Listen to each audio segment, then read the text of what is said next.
لوگوں نے دکھانے کا ترجمہ کیا اور امام عشق و محبت نے چلانے کا ترجمہ کیا.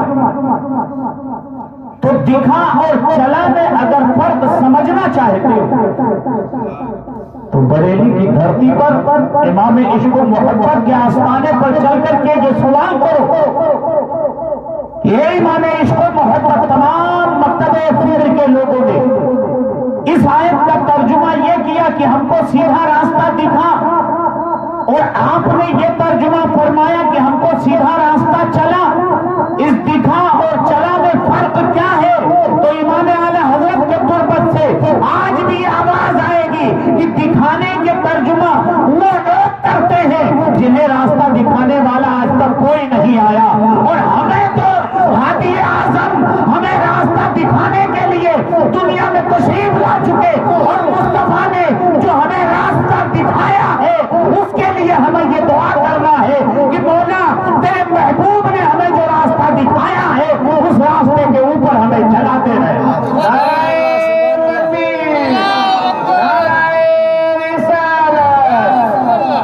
اہدنا الصراط المستقیم، ہم کو سیدھے راستے پر چلا. اب سیدھا راستہ کون سا راستہ ہے؟ میں آپ سے یہ کہوں کہ اچھی سڑک کون سی ہوتی ہے تو آپ یہی جواب دیں گے کہ جس پہ ڈمر ڈالا ہوا ہو، کنکر ڈالی ہوئی ہو، وہی سڑک اچھی سڑک ہوتی ہے. اور جو صرف اینٹوں کا کھڑنجا لگا ہوا ہو، جس پہ ڈمر نہ ڈالی ہوئی ہو، وہ ادھوری سڑک ہوتی ہے. جس پہ ڈمر ڈالا ہوا وہی سڑک اچھی سڑک ہوتی ہے. تو اب سیدھا راستہ کون سا ہے؟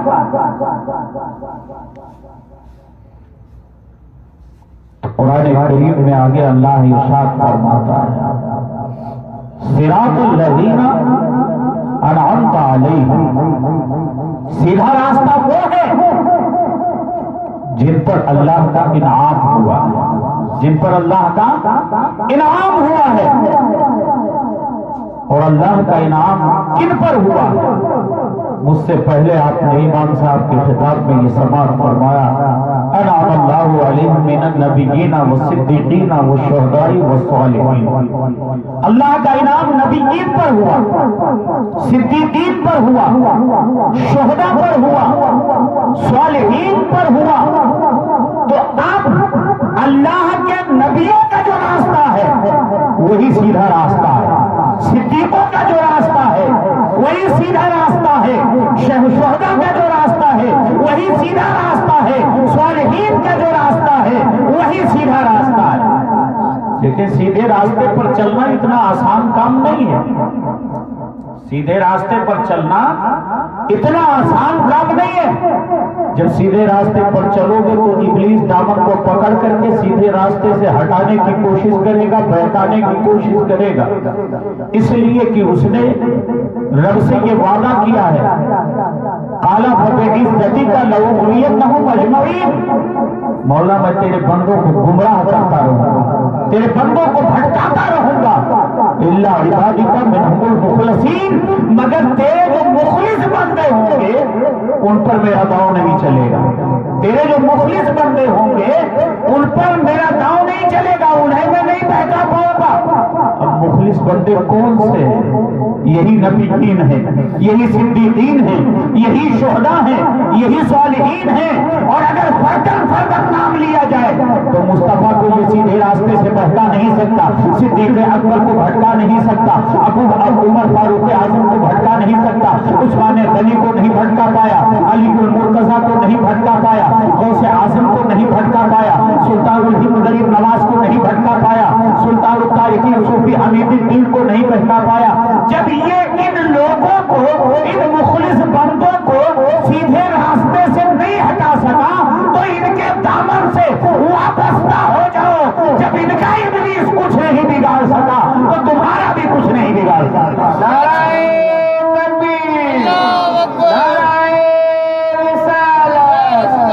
حسن دوسرے مارا، مگر آج حالت یہ ہے، آج قوم کا المیہ یہ ہے کہ کتابوں میں باطل فرقوں نے یہاں تک لکھ دیا کہ نبی کریم علیہ الصلوۃ والتسلیم معاذ اللہ مر کر مٹی میں مل گئے، اور جب نبی کے لیے لکھ دیا تو ان کی نظر میں ولی ہے ہی کیا؟ نبی کو جو مردہ لکھ دیا تو ولیوں کو یہ زندہ کیسے کہیں گے؟ لیکن میں آپ کو بتاؤں، نبی کو انہوں نے مردہ لکھا،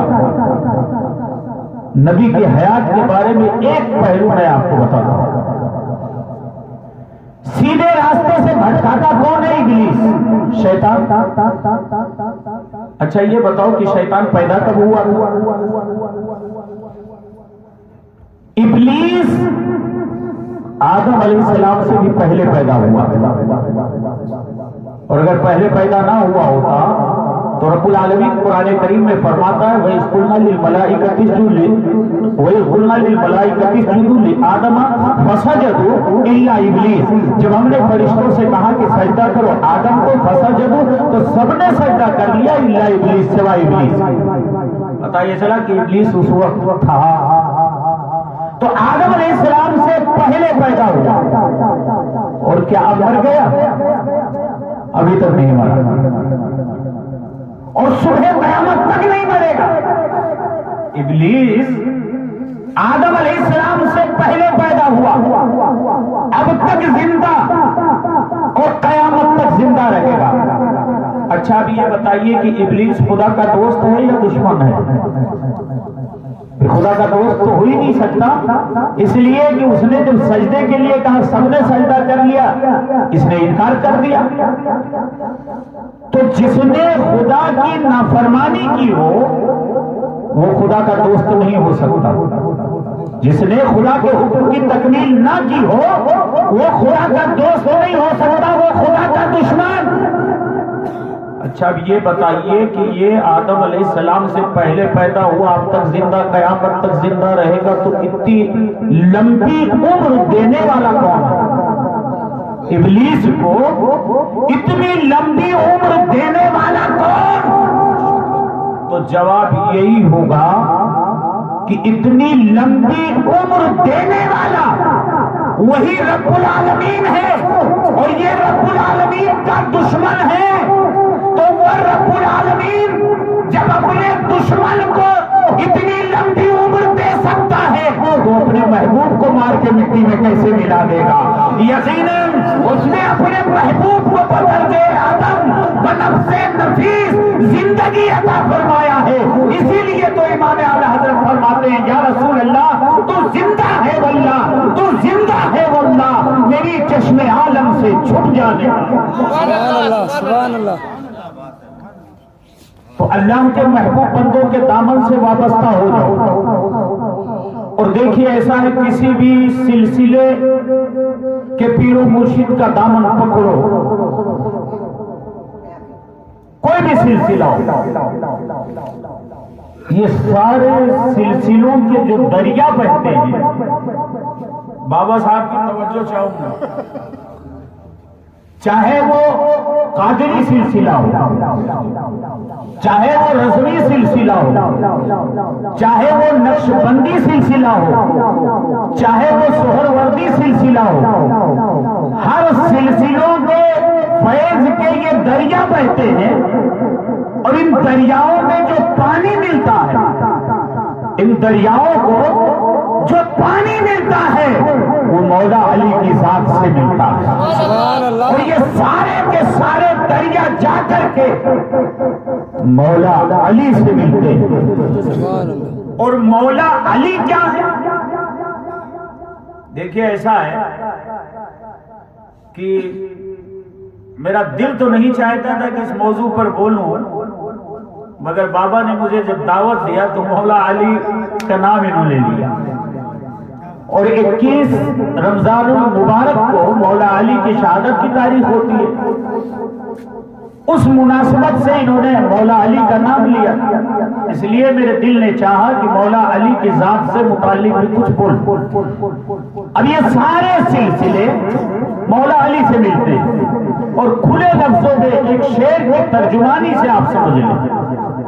ایک شاعر نے لکھا ہے کہ دنیا کے سبھی ولیوں کو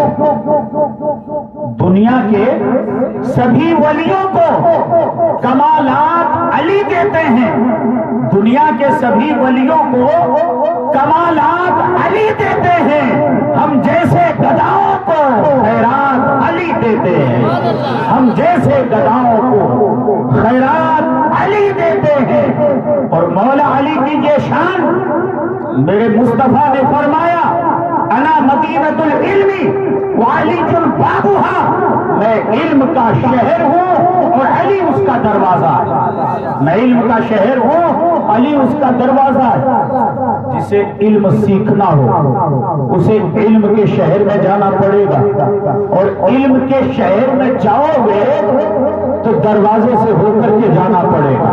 جب علم حاصل کرنے جاؤ گے تو دروازے سے ہو کے جانا پڑے گا، اور علم حاصل کر کے آؤ گے تو دروازے سے ہو کر کے نکلنا پڑے گا۔ آپ اگر علم حاصل کرنا ہے تو مصطفیٰ تک پہنچنا پڑے گا، علم کے شہر میں جانا پڑے گا، مگر جو علم کے دروازہ علی ہے، علم کے شہر میں تو ایک مرتبہ جاؤ گے، مگر علم کے شہر کا جو دروازہ ہے اس سے 2 مرتبہ ملنا پڑے گا، تب جا کر کے علم حاصل ہو سکتا ہے۔ اب کوئی یہ کہے کہ ہم شہر میں دروازے سے نہیں جائیں گے، سفیر پھاند کے چلے جائیں گے، دیوار کود کے چلے جائیں گے، تو دیوار کود کر کے جب جاؤ گے اور علم کے شہر میں پہنچو گے تو علم تم کچھ بھی حاصل کر لو مگر چور بن کے آئے ہو، ڈاکو بن کر کے آئے ہو، تمہارے دل میں جو ایمان کا شائبہ بھی ہوگا اسے بھی نکال لیا جائے گا، اور تم بے ایمان ہو کر کے وہاں سے لوٹو گے۔ علم کتنا ہی حاصل کر لو، علم سے کیا ہوتا ہے؟ ابلیس کم بڑا علم تھا، فرشتوں کا ادھیاپک تھا، معلم الملکوت تھا، فرشتوں کو پڑھاتا تھا، مگر خدا کے ایک حکم کو نہیں مانا تو اسے جنت سے باہر نکال دیا۔ مولا علی شیر خدا،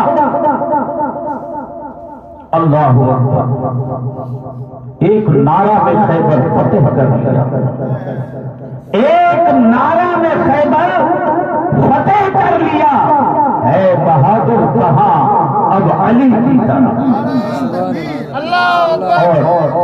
نبی کریم صلی اللہ علیہ وسلم کا فرمان یہ ہے کہ جنت میں وہ جائے گا جسے مولا علی جنت کا ٹکٹ دے گا، جنت میں وہی جائے گا جسے مولا علی جنت کا ٹکٹ دیں گے۔ ایک مرتبہ مولا علی شیر خدا جا رہے ہیں، راستے میں حضرت ابو بکر صدیق کھڑے، حضرت ابو بکر صدیق نے مولا علی کو دیکھا اور مسکرائے کہ آپ کھڑے ہوں اور پاس سے کوئی آدمی نکلے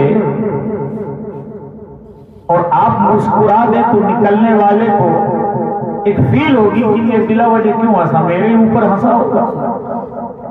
تو مولا علی شیر خدا گزر رہے تھے، ابو بکر مسکرا دیا، مولا علی اے ابو بکر ہنسے کیسے، تبسم کیسے فرمائے، مسکرائے کیوں، کوئی وجہ بھی نہیں۔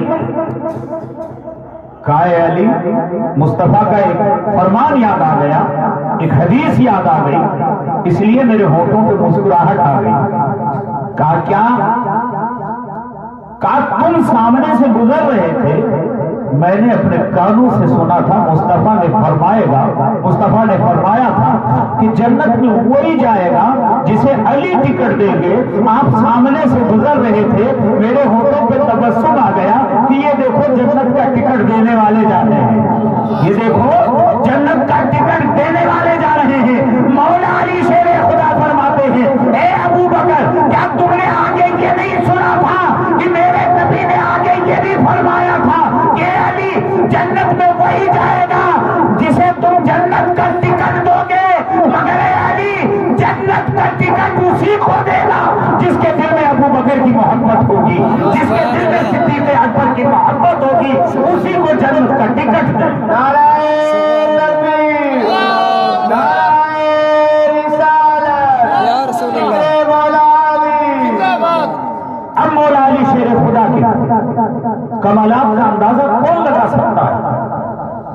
جو علم کے شہر کا دروازہ ہو اس کے علم کا اندازہ کون لگا سکتا ہے؟ یہی مولا علی شیر خدا ہے جن کے علم کے بارے میں تھوڑا سا آپ کو بتاتا ہوں. کتابوں میں آیا ہے کہ پورے قرآن کے علوم، پورے قرآن کے علوم سورہ فاتحہ میں، یعنی الحمد شریف، اور پورے الحمد شریف کے علوم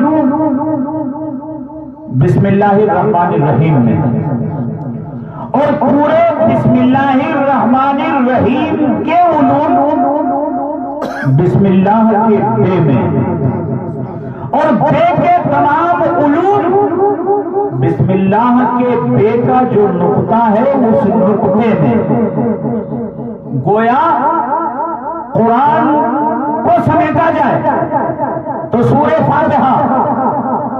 فاتحہ کو سمیٹا جائے تو بسم اللہ الرحمن الرحیم، اور بسم اللہ کے دامن کو سمیٹا جائے تو بسم اللہ کا بے بنتا ہے، اور بے کے خوبیوں کو سمیٹا جائے تو بے کا نقطہ بنتا ہے.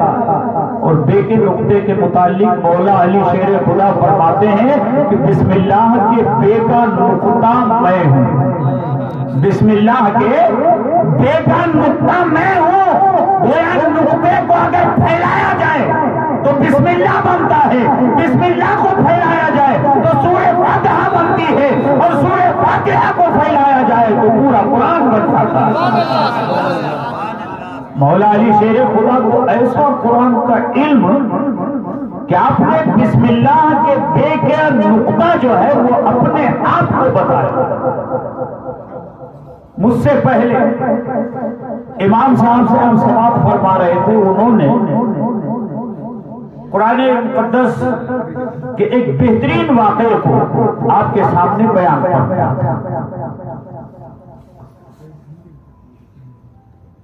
کہ سلیمان علیہ السلام کے دور میں آصف ابن برقیہ ایک اللہ کے ولی تھے. انہوں نے بلقیس کے تخت کو پلک جھپکنے سے پہلے لا کر کے حاضر کیا.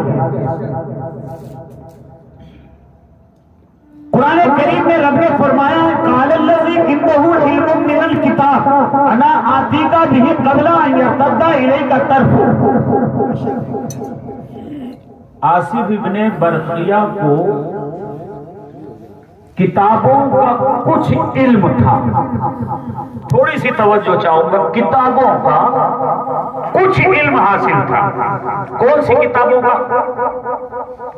قرآن تو اس وقت نازل ہی نہیں ہوا تھا، تو ظاہر سی بات ہے کہ وہی کتابیں جو سلیمان علیہ السلام پر صحیفے جو نازل ہوئے، جو چھوٹی کتابیں نازل ہوئی، ان کتابوں کا پورا علم نہیں تھا. ان کتابوں کا پورا علم نہیں تھا. الفاظ آتا ہے علم من الکتاب، ان کتابوں کا کچھ علم حاصل تھا. کس کو؟ آصف ابن برقیہ کو. ارے سلیمان کے اوپر نازل ہونے والی کتابوں کا اگر کچھ علم آصف ابن برقیہ کو حاصل ہو جائے تو آصف ابن برقیہ بلقیس کے تخت کو پلک جھپکنے سے پہلے سلیمان علیہ السلام کے دربار میں منگا لیتے ہیں. اور مصطفیٰ جتنے جو قرآن نازل ہوا، اگر پورے قرآن کا علم مولا علی کو مل جائے تو ان کی طاقت کا اندازہ کون لگا سکتا ہے؟ مولا علی شیر خدا رضی اللہ تعالیٰ عنہ کی ذات ایسی ذات ہے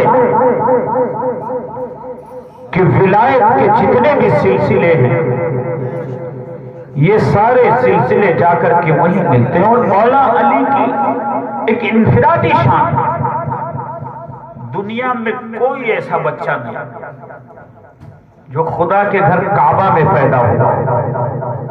کوئی ایسا بچہ نہیں جو کعبہ میں پیدا ہوا. یہ مولا علی کی شان ہے کہ آپ پیدا ہی کعبہ میں ہوئے. آپ پیدا ہی کعبہ میں ہوئے. اور کسی مفتی سے پوچھو کہ جب بھی کوئی بچہ پیدا ہوتا ہے تو ماں بھی ناپاک ہوتی ہے، بچہ بھی ناپاک ہوتا ہے اور جگہ بھی ناپاک ہو جاتی ہے، مگر عالم تصور میں عرض کیا میرے مالک و مولا یہ کیا معاملہ کہ علی پیدا ہی کعبے میں ہو رہے ہیں؟ رب نے جواب دیا میرے بندے سن، علی بھی پاک، علی کی ماں بھی پاک، اور علی جہاں پیدا ہوا میرا گھر کعبہ بھی پاک۔ اب علی ہمیں کہاں سے ملے؟ خدا کے گھر سے۔ علی کہاں سے ملے؟ کعبہ سے، خدا کے گھر سے۔ تو علی ہمیں خدا کے گھر سے ملے، اور اگر خدا ملا ہے تو علی کے گھر سے ہمیں ملا ہے۔ علی ہمیں خدا کے گھر سے ملے ہیں، اور اگر ہمیں خدا ملا ہے تو وہ علی کے گھر سے ملا ہے۔ علی کے گھر والے کون؟ اہل بیت اطہار، یہی تو علی کے گھر والے۔ سرکار غوث اعظم، یہی تو علی کے گھر والے۔ سلطان الہند عطائے رسول، یہی تو سرکار کے گھر والے، یہی تو علی کے گھر والے ہیں۔ اور علی کے ان گھر والوں نے دنیا کے اندر دین کے مشن، دین کے پیغام اتنا عام کیا، اتنا عام کیا کہ ان کی کرامتوں کو اور کمالوں کو دیکھ دیکھ کر کے لوگ اسلام کے اندر داخل ہوتے تھے۔ قطب ربانی شیخ لامکانی، شیخ عبد القادر جیلانی، سرکار غوث اعظم رضی اللہ تعالیٰ عنہ کا آج ہم جشن منا رہے ہیں۔ غوث اعظم رضی اللہ تعالیٰ عنہ کی کرامتوں کو شمار نہیں کیا جا سکتا، غوث اعظم کے کمالات کو گنا نہیں جا سکتا۔ سرکار غوث اعظم رضی اللہ تعالیٰ عنہ ولایت کے اتنے اعلیٰ منصب کے اوپر فائز ہیں کہ شاعر نے لکھا ہے جن کی ممبر بنی گردنیں اولیاء، جن کی ممبر، سرکار غوث اعظم نے فرمایا میرا قدم تمام اولیوں کی گردن پر۔ شاعر نے لکھا ہے کہ جن کی ممبر بنی گردنیں اولیاء، اس قدم کی کرامت پہ لاکھوں سلام، اس قدم کی کرامت پہ لاکھوں سلام۔ سرکار غوث اعظم رضی اللہ تعالیٰ عنہ ولایت کے نہایت ہی اعلیٰ منصب کے اوپر فائز ہیں، اور جو بھی سرکار غوث اعظم رضی اللہ تعالیٰ عنہ سے عقیدت و محبت رکھتا ہے، غوث اعظم اپنے اس چاہنے والے کے دامن کو مرادوں سے اس طرح سے بھرواتے ہیں کہ وہ تنگ دامنی کا شکوہ کرنے لگتا ہے۔ سرکار غوث اعظم رضی اللہ تعالیٰ عنہ کے عبادت و ریاضت کا، ان کے تسبیح و تحلیل کا، ان کے ذکر و اذکار کا یہ عالم تھا کہ 40 سال تک میرے غوث نے عشاء کے وضو سے فجر کی نمازیں ادا کی۔ 40 سال آدمی اگر لیٹ کے سو جائے تو وضو ٹوٹ جاتا ہے، دیوار کا سہارا لے کر کے سو جائے تو وضو ٹوٹ جاتا ہے، اور غوث اعظم نے 40 سال تک عشاء کے وضو سے فجر کی نماز پڑھی۔ اس کا مطلب یہ ہے کہ 40 سال میں کوئی بھی ایسی رات نہیں گزری جس میں غوث اعظم ٹیک لگا کے سوئے، پوری پوری رات خدا کی عبادت و ریاضت میں گزارتے تھے۔ اور یہی تو وجہ تھی، آپ نے بارہا سنا ہوگا، ایک مرتبہ رات کے وقت ایک چور غوث اعظم رضی اللہ تعالیٰ عنہ کے گھر میں داخل ہو گیا چوری کے ارادے سے۔ جب اندر گیا تو دیکھا خدا کی عبادت میں لگے ہوئے، جاگ رہے ہیں۔ چور کانپنے لگا کہ گھر کا مالک تو جاگ رہا ہے، اگر پکڑ لیا تو مجھے سزا دلوائے گا۔ چور اس خوف سے ایک جانماز پڑی تھی، ایک مسلح پڑا تھا، اس مسلح میں چھپ گیا، اپنے اوپر ڈالا اور چھپ کر کے کونے میں بیٹھ گیا کہ مالک جب سو جائے گا تو موقع دیکھ کر کے میں نکل جاؤں گا۔ چھپا ہوا، سہما ہوا، گھبرایا ہوا بیٹھا تھا۔ اتنے میں حضرت خضر علیہ السلام تشریف لائے۔ سرکار غوث اعظم سے عرض کیا کہ حضور فلاں جگہ کا ابدال جو ہے وہ دنیا سے کوچ کر گیا، وہاں کے لیے آپ کوئی ابدال مقرر فرمائیں۔ سرکار غوث اعظم نے فرمایا کہ صبح انتظام کر دوں گا۔ خضر علیہ السلام نے کہا حضور صبح تک تو نظام برہم برہم ہو جائے گا، ابھی انتظام کرنا ہے، اس لیے کہ دنیا کا جو یہ نظام چلتا ہے نا، یہ دنیاوی حکمرانوں کی بدولت نہیں چلتا، یہ اللہ کے ولیوں کی بدولت چلتا ہے، اللہ کے محبوب بندوں کی بدولت چلتا ہے۔ اب خضر علیہ السلام نے کہا کہ حضور ترنت انتظام کرنا ہے۔ آپ نے فرمایا کہ فوراً کرنا ہے، چلو کر ہی دیتا ہوں۔ آپ نے فرمایا کہ وہ ایک ابدال، ایک قطب جو ہے وہ کونے میں بیٹھا ہوا ہے، اس کو لے جاؤ۔ خضر علیہ السلام نے جب قدم ادھر بڑھایا تو چور نے مسلح ہٹایا، حضور میں بہت بڑا مجرم ہوں، بہت بڑا گنہگار ہوں، میں تو چوری کے ارادے سے آیا تھا، میں ابدال کہاں سے، میں قطب کہاں سے۔ لیکن دیکھو یاد رکھو، مکان میں جب چور جائے گا تو سونا ہوگا تو چور کو سونا ملے گا، مکان میں چاندی ہے تو چور کو چاندی ملے گی، مکان میں برتن ہے تو چور کو برتن ملے گا، مکان میں کپڑا ہے تو چور کو کپڑا ملے گا، مکان میں جو سامان ہے چور کو وہی سامان تو ملے گا۔ ارے غوث اعظم کے گھر میں دولت و ثروت نہیں تھی، جاہ و حشمت نہیں تھی، سونا چاندی نہیں تھا، میرے غوث کے گھر میں ولایت تھی، قطبیت تھی، ابدالیت تھی، میرے غوث کے گھر میں تقویٰ تھا، میرے غوث کے گھر میں طہارت تھی، میرے غوث کے گھر میں خدا کی عبادتیں اور بندگی تھی، میرے غوث کے گھر میں یہی دولتیں تھی جو دولت ان کے گھر میں تھی وہی تو چور کو ملنی تھی، میرے غوث کے گھر میں قطبیت تھی، میرے غوث کے گھر میں ابدالیت تھی، اس لیے اس چور کو قطبیت مل گئی، اس چور کو ابدال بنا دیا گیا۔ وہ کہنے لگا حضور میں چور ہوں، آپ نے پکڑ کر کے سینے سے لگایا، چور تو اب تک رہا ہوگا، اب تیرے اوپر غوث کی نظریں قائم پڑ چکی ہے، اب چور سے تو ابدال بنا دیا گیا ہے۔